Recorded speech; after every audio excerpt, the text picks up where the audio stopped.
Hey everyone, welcome to another MLM Dumpster Fire. Today we're here to watch a live stream from two Arbonne huns, and I am pretty sure that this video was sent to me by one of you guys, but it was a very long time ago.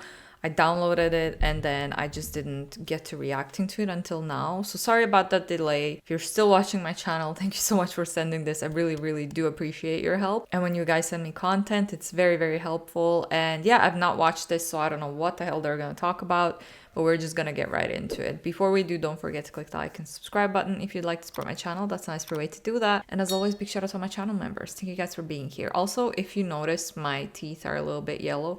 My front two teeth are plastic, so still waiting for my crowns. Still did not happen, so I'm just gonna ignore that. Let's get into the video. Everyone, happy Monday. I am going live today with one of my best friends, who is also the person that I am forever grateful for, who introduced me to Arbonne many years ago. Feels like in another lifetime. I am going to invite her on as part of this kind of series that I'm doing. So I am going to be interviewing lots of different people with lots of different stories. I'm just so aware that it's really like the biggest thing for me when I started my business, and this relates to like everything. So this is not just for people to watch that are interested in Arbonne or like in the business. It's definitely just about like embarking on new adventures and like having big goals and all of that. And I really wanted to invite on a wide array of people that came from different backgrounds, had different backstories, have had different experiences within the industry as well, just to give that insight, because certainly not everyone's the same as me. We're all very different. So I'm going to invite Emma on, and she's going to tell us a little bit about her.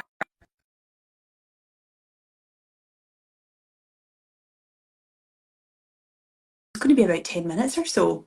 So hopefully she can come on and join us. Hi. Hello. How are you? Good, thanks. How are you? Good. You see, you've got a nice clear background. Mine's is like a guddle. I need to change the background. Just so it's not facing the other way in this office. Okay, we're going to get right into it. So, Emma, I would love for you to just take us back to, it's so funny, isn't it? Like, I'm going to say, like, we are like best friends. We see each other all the time, and we also work together. So sometimes I find it hilarious because then we have situations where I wonder, are they actually best friends or are they like besties through MLM, which we know it never lasts. If one of them decides to leave or starts questioning, that friendship is probably gone. Also, I love their accents. Is that Scottish accent or what is it? I don't know, but I love it. It's kind of hard to understand sometimes, but who am I to say, right? we have to be all professional, like we're doing an interview on Instagram. But actually we just want to laugh like you do with your pals, right? But can you take me back to like the start of your Arbonne journey? Like, what was the story there? How did it even come about, and what made you actually want to do it? So we actually, Liz and I were together traveling in Australia. We just graduated university, and my mum had started her business with Arbonne. She said it might be something that I'd be interested in. And to be honest, at the time it wasn't. I wasn't looking for anything. I was just starting my first 9 to 5 job. But what I did think was I'll go along and listen to hear what it is. So her mom is the person to blame for all of this shit we are in today, right? Because she recruited her own daughter and then her daughter recruited her friend. So great. Because I think a lot of the time we're very easy to kind of push opportunity to the side and dismiss something before we actually know what it is. So I went along to hear about it, kind of a little bit skeptical, to be honest.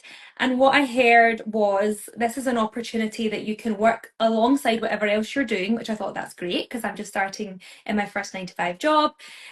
But Yes, it's an opportunity that you can work alongside whatever else, but it's also an opportunity that doesn't pay the majority of people. The majority of people who are doing MLMs on the side are not even profiting from doing that on the side. It's free labor. They're working for free. They're not making any profit, and this is proven. My sources are all linked down below in the description box as always. also, it's the opportunity to give you a business that you can grow to however big you want to grow it, work it alongside whatever else you're doing, but also maybe down the line give you that freedom, choice, and flexibility if that's what you're looking for. So I just kind of thought, what have I got to lose by not doing it, by not trying it? And I jumped in with both feet, and then the rest is history. Amazing. So one of the things in What history though? Because we don't know who you are and we don't know your history. Did I just repeat her accent by accident? like what I really want to get across and like doing these little interviews is the things that people have in the back of their mind, or like the things that maybe stop you from taking action, whether it be on something like this or anything really. But one of the things that I hear a lot about our industry, so the industry of social marketing, network marketing, is, and I had it as well, is like, oh, I know someone who did that and you know it didn't work out for them. And then quite often when we dig into that, for a lot of people it's been maybe a dabble. It's been a bit of like a couple of months, tried it for 6 months. Like, would you say when you got started, it was like instant, shoot to success, easy peasy, or can you kind of address that a little bit? Yeah, I mean, it's like anything, isn't it? You have to work at it.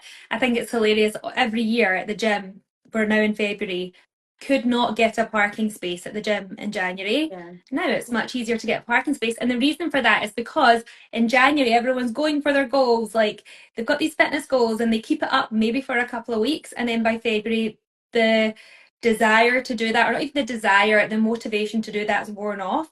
And it's exactly the same as anything in life. You have to stick at something. I don't think the failure rates for workouts and going to the gym in January are the same. Are they? I'm gonna try to Google that. Let me see. Right, so failure rates for New Year's gym resolutions is high. Research suggesting that around 80% of people who join the gym in January will quit within 5 months. So 80% of people, still a bigger chance of going to the gym because 99% of people who join MLMs don't make any profit. But also, I mean, comparing going to the gym with trying to work a business, I don't think that's a good comparison. Then you have to be consistent, you have to put in the work if you want to see the results.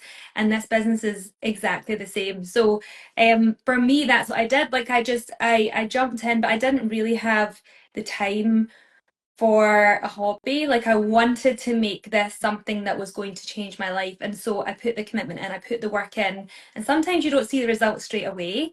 But when your goal is so, Most of the times, again, statistically in MLMs, you don't see the results ever because you have 99% of chances of never making any profit, never seeing any success. big, and you know what that's going to be in a few months or a few years down the line, if you stay consistent with it and put in the work, which is the most important thing, then your life could be completely different a few years down the line from that.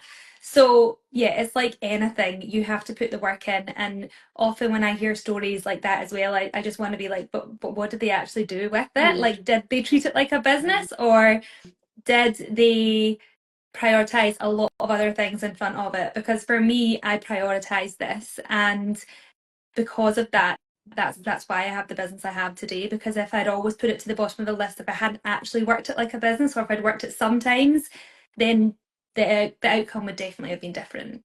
I think that is like the biggest thing, isn't it? I think it's number one, it's knowing what it can be, like really understanding that. And I think a lot of people when they start in the industry, they don't, like maybe what they're shown is, and I think this is where it becomes like, for a lot of people that I've spoken to, I feel for them because they've maybe only stayed for a couple of months because they haven't known truly what was possible if they stayed, if they worked it as a business, and how to even do that. So I think that that's a part of it.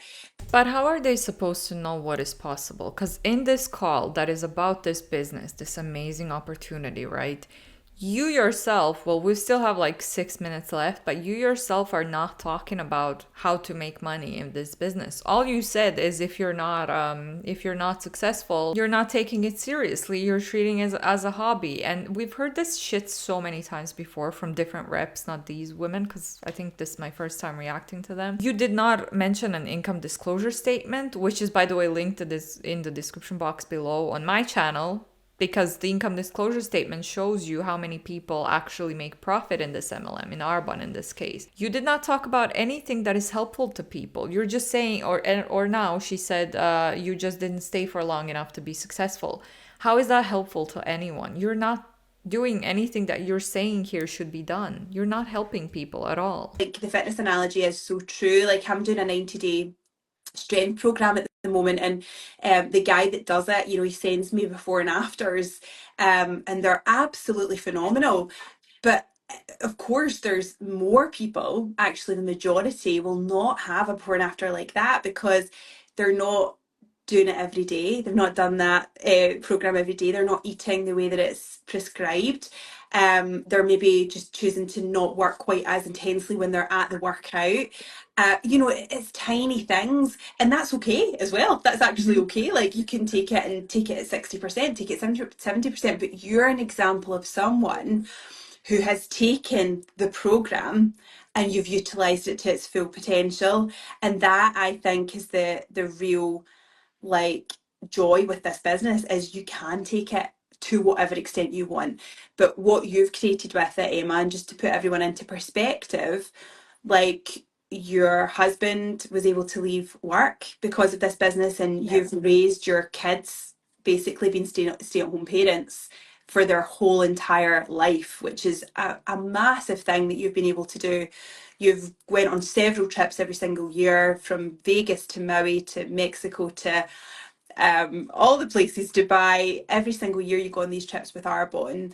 Arbonne is a very, very lucrative business for you and your family now. Well, first of all, you don't need an MLM company to take trips. I mean, if you can afford it, if you're earning a good salary at your job, you can just take trips by yourself. You don't need to be in an MLM company, because these trips are not even free anyway. They're not all inclusive. I am about to go live in Korea for a few months, and then I am gonna live in Japan for a few months, and then maybe I will go to Thailand for another few months. You know why? Because I'm freelancing. I have my own business. I'm a video editor, and that's all I do. That's my full time. It took me a long time to get where I am. It took a lot of work, a lot of work, but I'm finally here and I'm happy and I have all the freedom that I wanted to. And this is not the dream for a lot of people, because my salary is not the same every month. I can lose clients. There was a long period of time where I only had 2 clients, half a salary. Thank God I was alone. I don't have kids or anything like that. So I was able to get through that hard situation financially. It's not very stable, but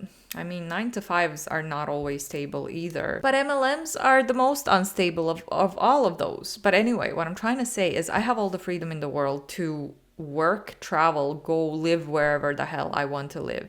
And I'm actually doing something, my own thing, which is bringing me profit, which is not what's going to happen to you if you join an MLM, because the majority of people don't make any profit in the MLM. Recruiting these people into this product-based pyramid scheme, in my opinion, it's a scam, in my opinion. You're recruiting those people into a scam where they have 99% of chances of never making money, and then, well, not money, never making any profit. And then on top of that, you're blaming them for not making any profit in this scam that you recruited them in my opinion. So, very shitty thing to do. Because you have used it to its full potential. Yeah. And you're such a good example of that. So, can you tell us, like, what does it truly take to be successful in the business?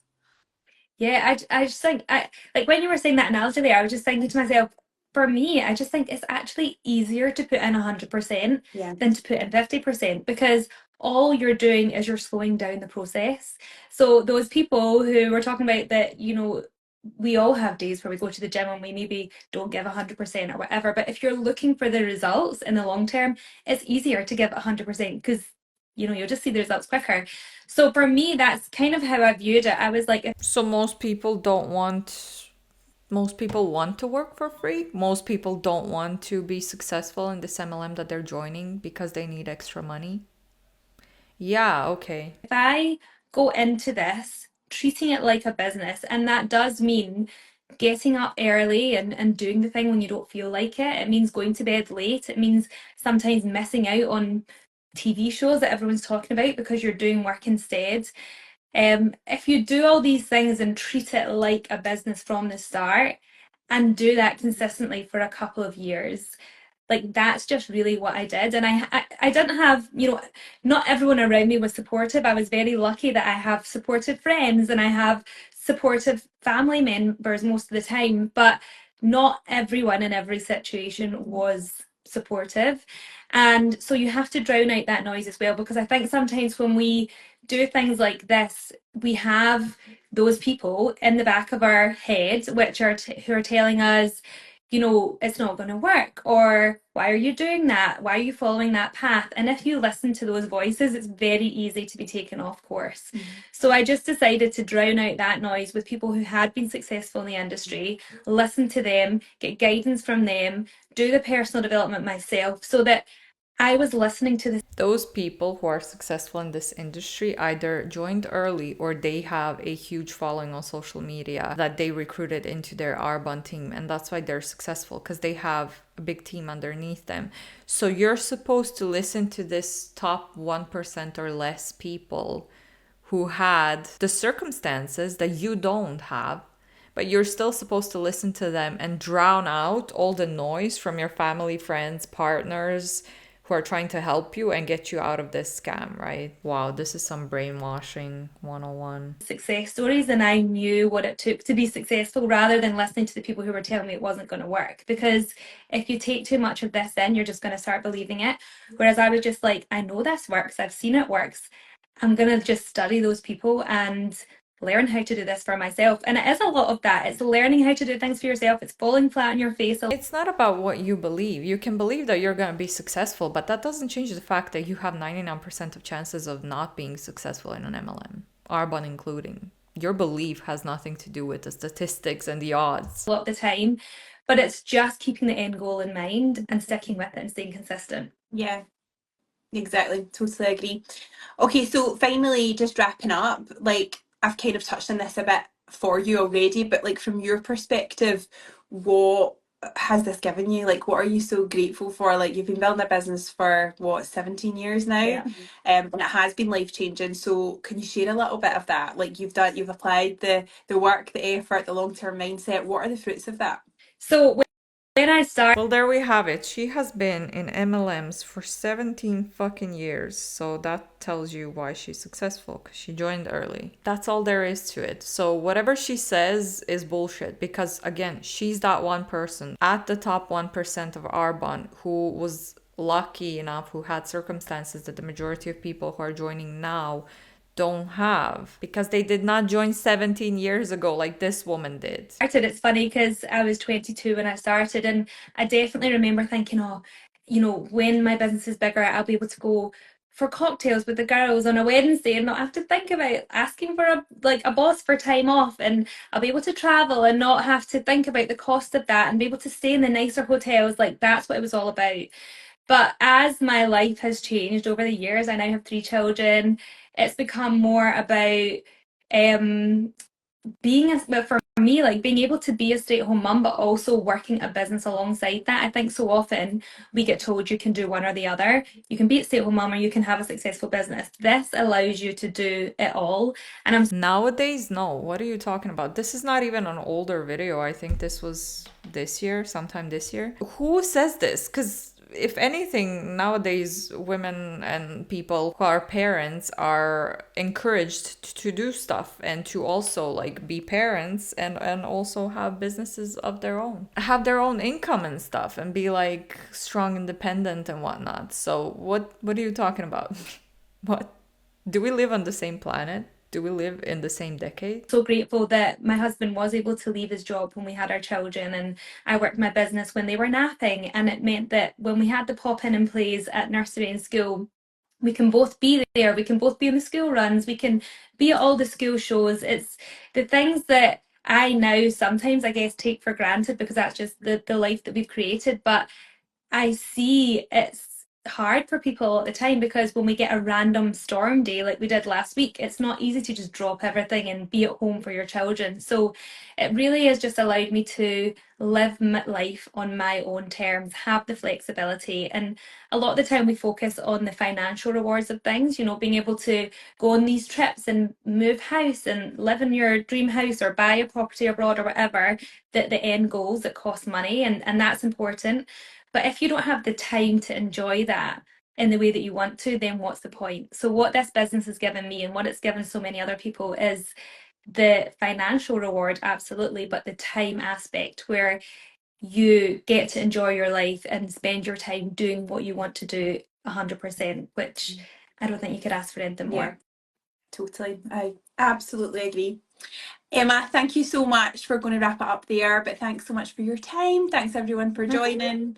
And as always, if anyone's got any like burning questions off the back of that you're just like, I just want to. All right, there's 40 seconds left and we are done with that. That was a bunch of BS. That was so shitty. The fact that they recruit these people into this shitty business opportunity and then they blame them for not being successful in this shitty business opportunity. So manipulative. I hate it. But you guys let me know down below what you think about that. That's my opinion anyway. Don't forget to click that like and subscribe button if you'd like to support my channel. That's a nice free way that you can do that. And as always, big shout out to my channel members. Thank you guys for being here. I'll see you all in the next one. Bye.